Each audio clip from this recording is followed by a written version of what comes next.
Ever wondered what makes your heart race and your palms sweat when you watch a scary movie? It's not just the jump scares. It's decades, even centuries, of storytelling craft, all designed to tap into our deepest fears. Today, we're embarking on a journey through the dark and fascinating history of horror, from its earliest roots to the digital nightmares of today. So, turn down the lights, get comfortable, and let's explore how horror has evolved to haunt our screens and our minds. Our story begins long before cinema, in the flickering firelight of ancient times. Humans have always told scary stories.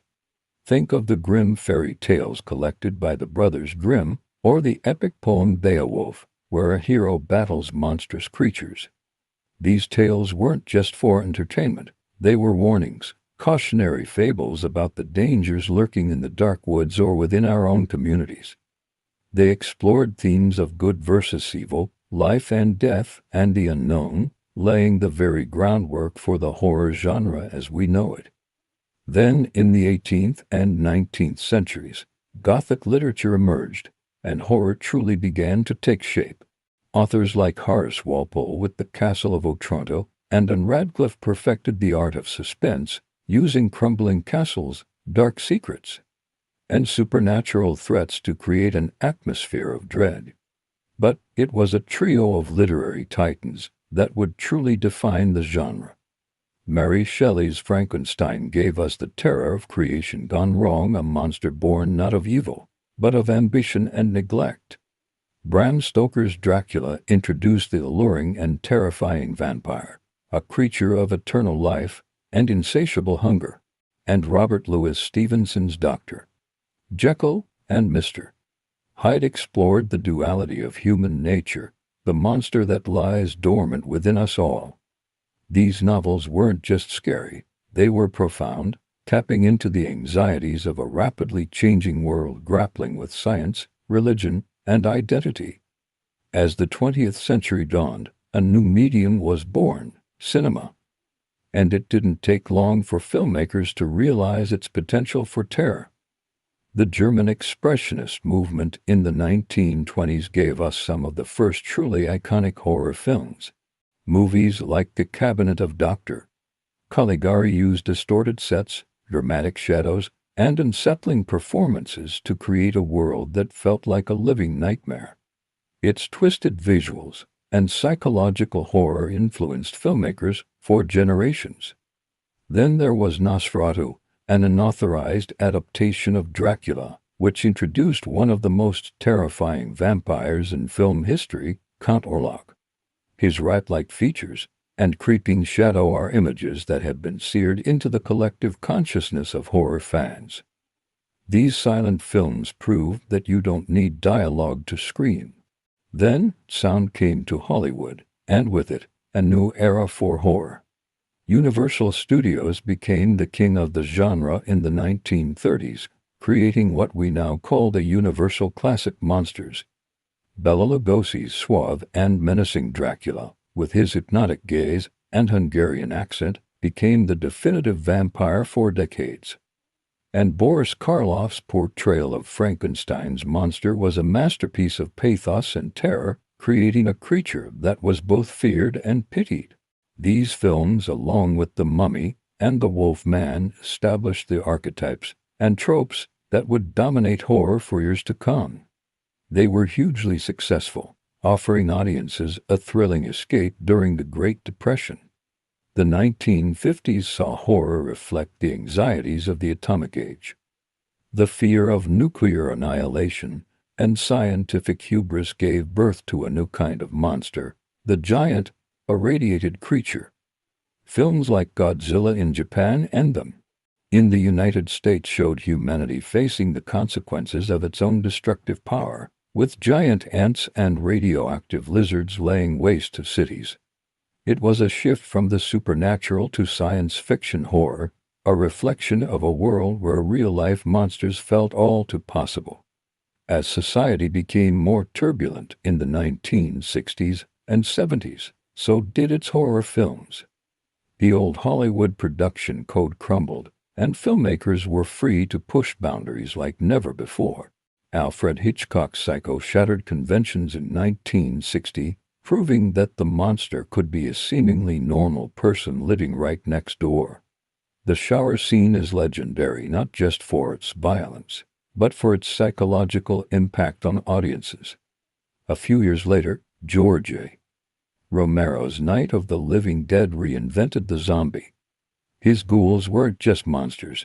They were a relentless force that turned society against itself, a biting satire of the social and political chaos of the era. The 1970s is often called the golden age of horror, and for good reason. The genre got darker, grittier, and more transgressive. The Exorcist terrified audiences with its graphic depiction of demonic possession, blurring the line between faith and horror and becoming a cultural phenomenon. The Texas Chainsaw Massacre introduced a new level of raw, visceral terror, making viewers feel like they were right there, running from Leatherface and his deranged family. And then came Jaws, Steven Spielberg's blockbuster that made an entire generation afraid to go into the water. It proved that a big-budget horror film could be a massive commercial success, changing the business of Hollywood forever.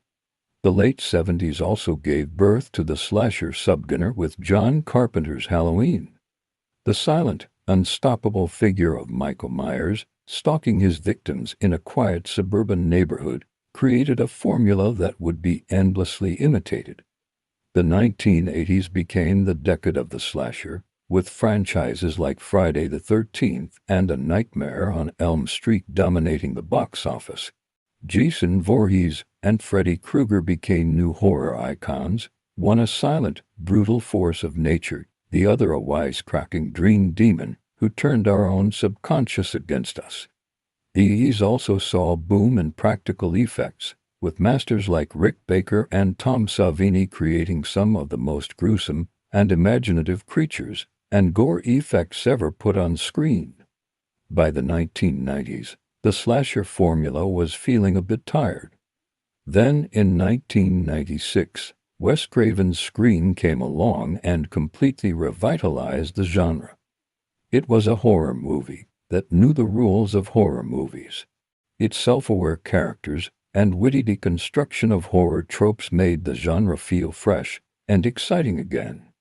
At the same time, a new type of horror was quietly emerging.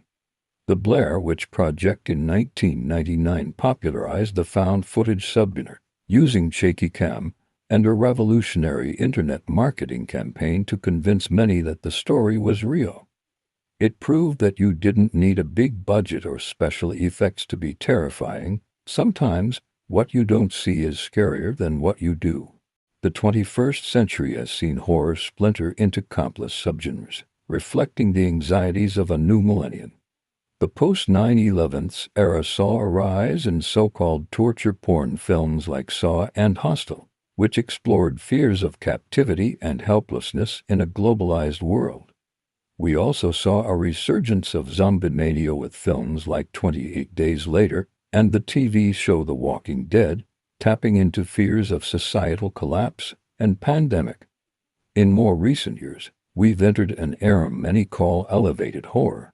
Directors like Ari Aster with Hereditary and Jordan Peele with Get Out are using the genre to explore complex themes like grief, trauma, and social injustice. These films are critically acclaimed and commercially successful, proving that horror can be both terrifying and thought-provoking. They're not just about scares, they're about the human condition. Get Out in particular used horror to create a powerful and chilling commentary on race in America, earning an Academy Award for Best Regional Screenplay and cementing horror its place as a vital and important art form. From ancient myths whispered around a fire to the high-concept horror of today, the genre has always been a mirror, reflecting our deepest fears and anxieties. It's a safe space to confront the darkness, to experience terror from the comfort of our seats, and to emerge on the other side, hearts still pounding, but maybe with a little more understanding of what it means to be human. The history of horror is a rich and terrifying tapestry, and it's a story that is far from over. I wonder what nightmares the filmmakers of tomorrow will dream up for us.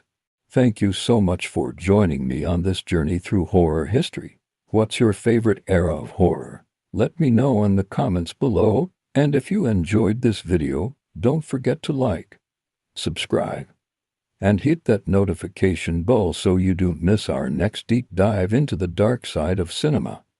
Until next time, stay scared.